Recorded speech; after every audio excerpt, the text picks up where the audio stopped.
ಇನ್ನು ಹಾಲಿಗೂ ಕಲ್ಲು ಹಾಕಿದ್ರು, ಆಲ್ಕೋಹಾಲಿಗೂ ಕಲ್ಲು ಹಾಕಿದ್ರು ಕಾಂಗ್ರೆಸ್ ಸರ್ಕಾರ ಅಂತ ಬಿಜೆಪಿ ವಿಪಕ್ಷ ನಾಯಕ ಆರ್ ಅಶೋಕ್ ವಾಗ್ದಾಳಿಯನ್ನ ಮಾಡಿದ್ರು.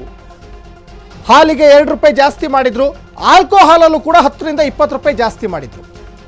ಇದು ಕಾಂಗ್ರೆಸ್ ಸರ್ಕಾರ ತಂದಿರುವಂತಹ ಟ್ಯಾಕ್ಸ್ ನೀತಿ ಅಂತ ಒಂದು ಕಡೆ ಆರೋಪ ಮಾಡ್ತಾ ಇದ್ದಾರೆ. ತಲೆ ಕೆಟ್ಟಿರುವಂಥ ಮಂತ್ರಿಗಳು ಅಂತ ಆರೋಪ ಮಾಡ್ತಾ ಇದ್ದಾರೆ.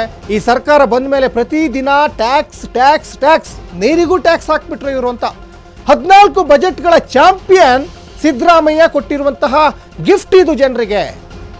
ಟಿಕೆಟ್ ದರ ಏರಿಕೆ ಮಾಡುವ ಮೂಲಕ ಜನರಿಗೆ ಸಿಎಂ ಗಿಫ್ಟ್ ಕೊಟ್ಟಿದ್ದಾರೆ. ಇನ್ನು ಬೆಂಗಳೂರಿನಲ್ಲಿ ವಿಪಕ್ಷ ನಾಯಕ ಆರ್ ಅಶೋಕ್ ಇವತ್ತು ವಾಗ್ದಾಳಿಯನ್ನು ಮಾಡಿದ್ರು. ಮೆಜೆಸ್ಟಿಕ್ನಲ್ಲಿ ಇವತ್ತು ಆಕ್ರೋಶವನ್ನು ವ್ಯಕ್ತಪಡಿಸಿದ್ರು, ಹೋರಾಟ ಮಾಡಿದ್ರು. ಹಾಲಿಗೂ ಕಲ್ಲು ಹಾಕಿದ್ರು, ಆಲ್ಕೋಹಾಲಿಗೂ ಕೂಡ ಕಲ್ಲು ಹಾಕಿದ್ರು. ಈ ಕಾಂಗ್ರೆಸ್ ಸರ್ಕಾರದ ವಿರುದ್ಧ ಈಗ ಆರ್ ಅಶೋಕ್ ವಾಗ್ದಾಳಿಯನ್ನ ಮಾಡ್ತಾ ಇದ್ದಾರೆ. ನಾವೆಲ್ಲ ಸಾಮಾನ್ಯವಾಗಿ ಇಡೀ ಕರ್ನಾಟಕದ 7 ಕೋಟಿ ಜನ ಹೊಸ ವರ್ಷದ ಗಿಫ್ಟ್ಗೋಸ್ಕರ ನಾವು ಕಾಯ್ತಾ ಇರ್ತೀವಿ.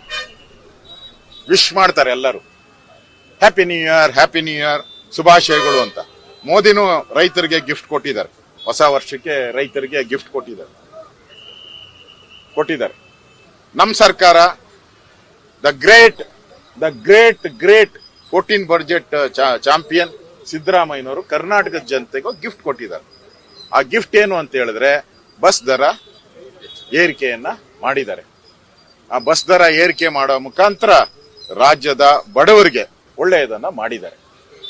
ರಾಜ್ಯದ ಬಡವರು ಬಹಳ ಸಂತೋಷ, ಖುಷಿಯಿಂದ ಈ 15% ಏರಿಕೆ ಮಾಡಿದಾರಲ್ಲ, ಅದಕ್ಕೆ ಸಂತೋಷವಾಗಿ ಖುಷಿಯಾಗಿ ಇಂಥ ಸಿದ್ದರಾಮಯ್ಯ, ಮನೆ ಆಳ ಸಿದ್ದರಾಮಯ್ಯನೇ ಇರ್ಲಿ ಈ ರಾಜ್ಯದಲ್ಲಿ ಅಂತ ಹೇಳಿ ಅವರು ಅಭಿನಂದನೆ ಸಲ್ಲಿಸ್ತಾ ಇದ್ದಾರೆ.